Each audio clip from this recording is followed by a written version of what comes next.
Исторический парк «Россия. Моя история» приглашает вас на выставку Рюриковичи.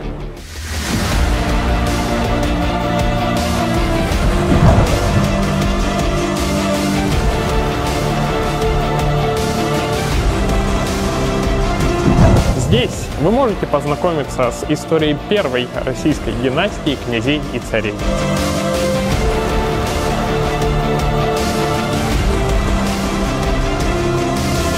Узнать что-то новое о средневековом бытии и жизни обычных людей. Ключевые события в истории государства. Посмотреть документальные фильмы об истории государства, его культуре, религии. Также вы можете проверить свои знания в интерактивной викторине.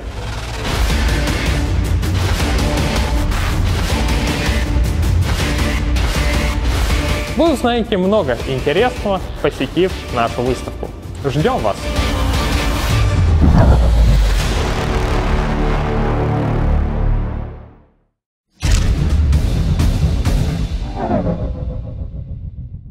«8 марта – Международный женский день, праздник, который ассоциируется с весенними цветами, женскими улыбками и подарками, которые принято дарить в этот официальный в России выходной день.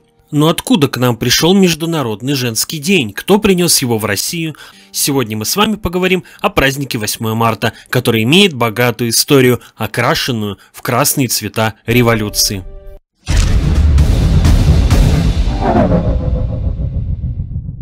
Стоит вспомнить, каким долгим был путь женщины в борьбе за свои права. Так, в конце февраля 1864 года в Соединенных Штатах забастовали работницы прачечных для стирки воротничков в городе Трой, штат Нью-Йорк. Работницы потребовали повышения заработной платы и установки гладильных машин. К стачке примкнули 300 женщин из 14 прачечных. По существу это и стало началом первого устойчивого женского профсоюза в истории страны. Забастовка закончилась к 1 мая полной победой, и к 1910 годам в ряде стран Европы и в Соединенных Штатах сложилась практика февральско-мартовских демонстраций и стачек с требованием улучшения условий труда.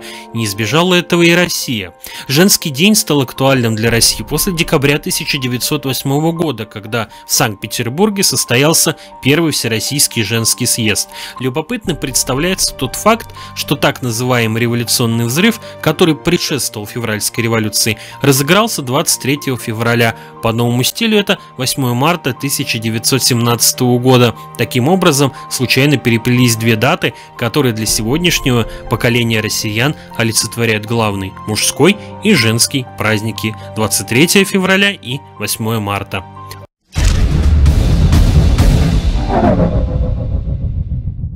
Главным инициатором официального праздника 8 марта является Клара Цеткин. На конгрессе в Копенгагене, а именно на второй Международной социалистической женской конференции в рамках 18-го конгресса Второго интернационала, именно Цеткин предложила 8 марта в качестве Международного женского дня. До этого 8 марта еще не было официальным женским днем, но уже символизировало борьбу женщин за свои права. Это был период, когда женщины не имели ни права голоса, ни права на наследство, а в России они не имели даже паспорта и были занесены в паспорт к мужу. Поэтому, естественно, все эти социально-экономические и политические вопросы требовали своего разрешения. В истории праздника 8 марта фигурирует еще одна известная революционерка – Александра Коллонтай, которая в период своей революционной деятельности, находясь в эмиграции, также активно участвовала в социалистическом конгрессе женщин и активно поддерживал распространение праздника 8 марта. После того, как в России свершилась Октябрьская революция,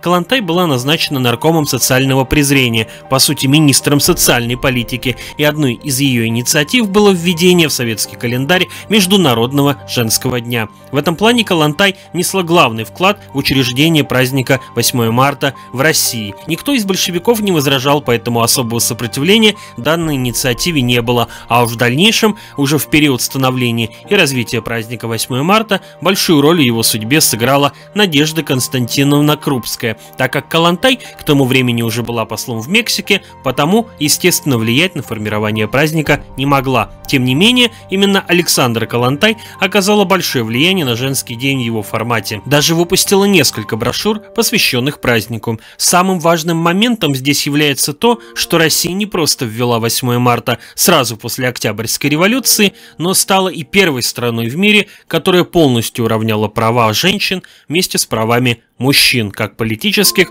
так и экономических и социальных. Таким образом, в России эмансипация победила даже раньше, чем на Западе. Например, в тех же Соединенных Штатах Америки женщина получила право голоса только в 70-е годы 20 века, а в России она получила это право сразу же по Конституции 1918 года. То же самое касается и права подачи заявления на развод. Многие страны Европы пришли к этому только после Второй мировой войны. В России же женщина имела право инициировать развод уже в 1918 году, наравне с мужчинами.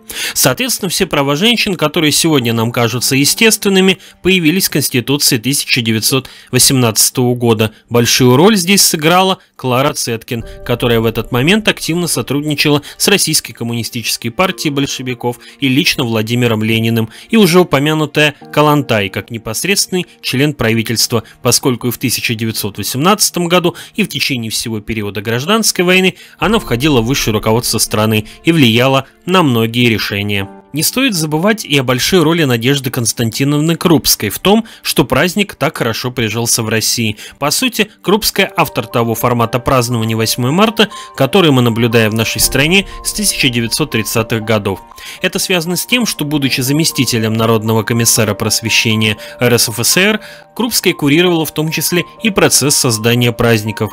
Стоит отметить, что в период становления праздника большое внимание уделялось тем женщинам, которые смогли стать в каком-либо деле первыми. Какую профессию могла иметь женщина в начале 20 века? Допустим, она могла быть домашним учителем или кухаркой. В целом, круг профессий был очень узким. Многие занятия считались сугубо мужскими. Даже профессия бухгалтера, которая сейчас абсолютно у всех ассоциируется с женщинами. Чествовали в этот праздник основном женщин-пионерок в каком-либо деле, куда их раньше отказывались впускать. Получение женщиной права на то, чтобы самореализоваться там, где раньше и был закрыт путь, вот что было главным в празднике 8 марта. Этот праздник касался именно передовых женщин, женщин-пионеров, которые совершали что-то новое. Поэтому естественно, что в период, когда это было исторически и политически необходимо, акцент праздника был сделан именно на этом. В дальнейшем, когда женщина стала абсолютно уверена в своих правах и все пути для нее стали открыты, акцент праздника сместился на тот формат, который мы видим сейчас.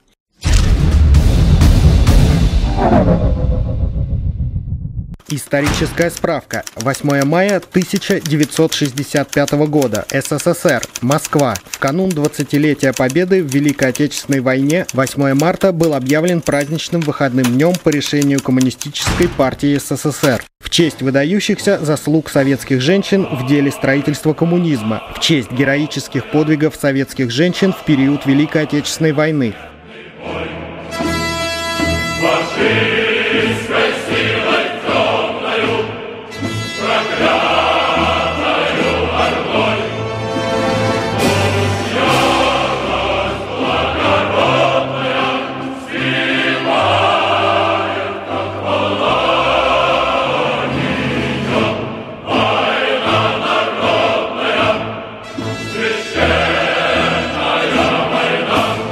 А также за неоценимый вклад всех женщин страны в деле укрепления дружбы между народами и борьбы за мир во всем мире. Все, что в жизни есть у меня, все, в чем радость каждого дня, все, о чем тревоги и мечты, это все ты. Все, что в жизни есть у меня, радость каждого дня, все, что я зову своей судьбой,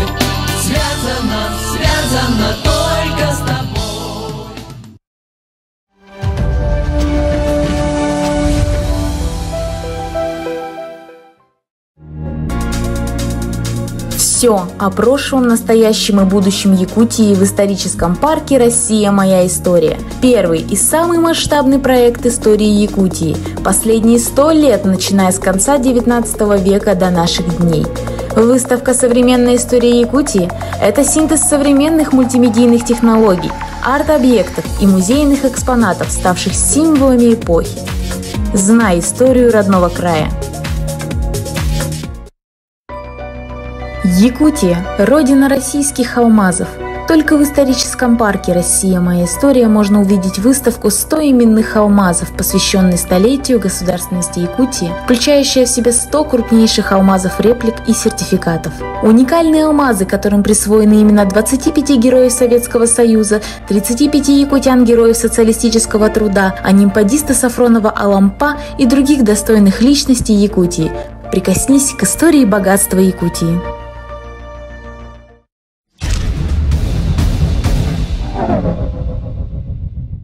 8 марта отмечается не только в России, но и за рубежом. Пусть и не во всех странах он является государственным. Так, все активные международные женские организации отмечают этот праздник. Но именно у нас в России, благодаря тому, что он стал государственным, 8 марта приобрел оттенок уважительного отношения к женщине. Политический смысл потерян. 8 марта стал просто женским праздником. Как правило, празднуют 8 марта в семейном кругу, с друзьями и родными. Мужчины поздравляют всех близких им женщин – маму, жену, тещу, бабушку, сестру, дочь – и стараются по возможности освободить от всех женских хлопот по дому. Праздник богат традициями, но самое главное из них – особое внимание к женщинам со стороны мужчин. Берегите своих женщин, поздравляйте, дарите цветы и подарки, балуйте их и не только 8 марта, но и во все остальные дни.